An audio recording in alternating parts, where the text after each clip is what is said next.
Project 613, Day 13. One of the big no-nos in Judaism is not to serve idols. Avodah Zarah, a service that is foreign to a Jew.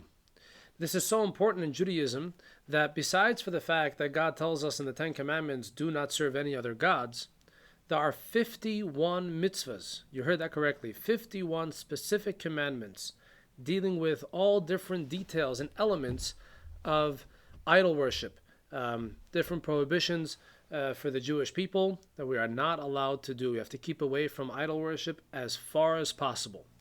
Over the next 4 days, we are going to go through these 51 mitzvot briefly. Today, we will learn about 12 of them.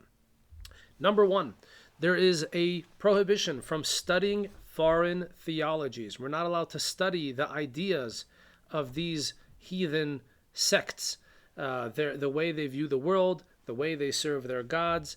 We are not allowed to study it. Another mitzvah, which seems to be the same, but it's a bit different. It's not just a prohibition of actively studying about these things.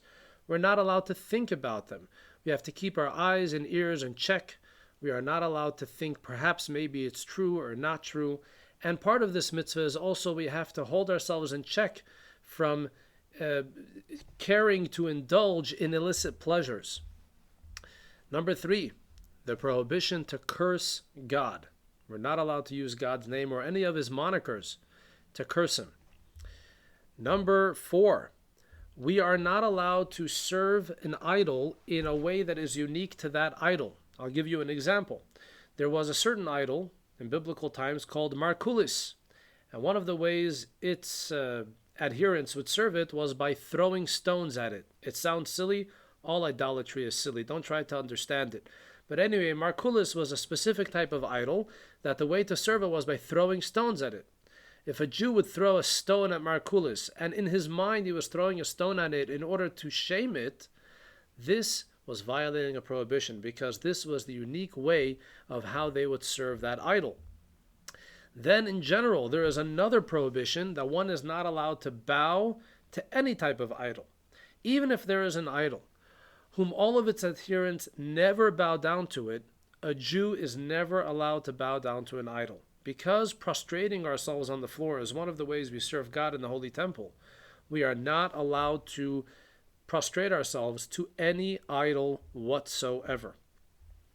Another prohibition, we are not allowed to manufacture idols. We're not allowed to do it ourselves, for ourselves, and we are not allowed to hire someone else to manufacture an idol for us. Another mitzvah, we are not allowed to make idols for others.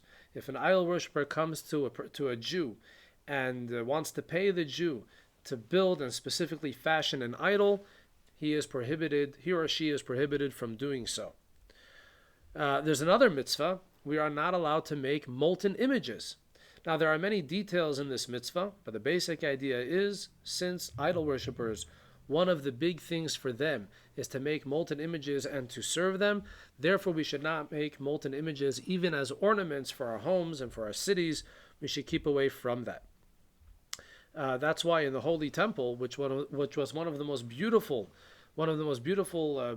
buildings and places in the world, never had statues in front of it. Never had statues of even great Jewish heroes.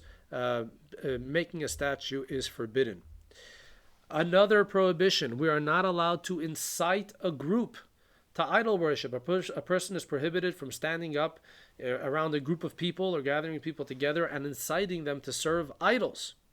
Another specific prohibition, if there was a city in Israel where most of its inhabitants were incited to serve idols, that city was condemned to destruction. Its inhabitants were killed and the city was burned to the ground. There are a lot of details involved in the application of this mitzvah. We're not going to get into those details, but that is the basic mitzvah, that if there was a city that all of its inhabitants were incited to idol worship, they were destroyed. That same city, after it was destroyed, was not allowed to be rebuilt. That's a separate prohibition. We were not allowed to rebuild the city. And finally, all of the spoils from that city needed to be burned and destroyed. No one was allowed to keep any keepsake from that city because the basic idea is idol worship needs to be destroyed and there should be no remnant or remembrance of it at all. More about idol worship tomorrow.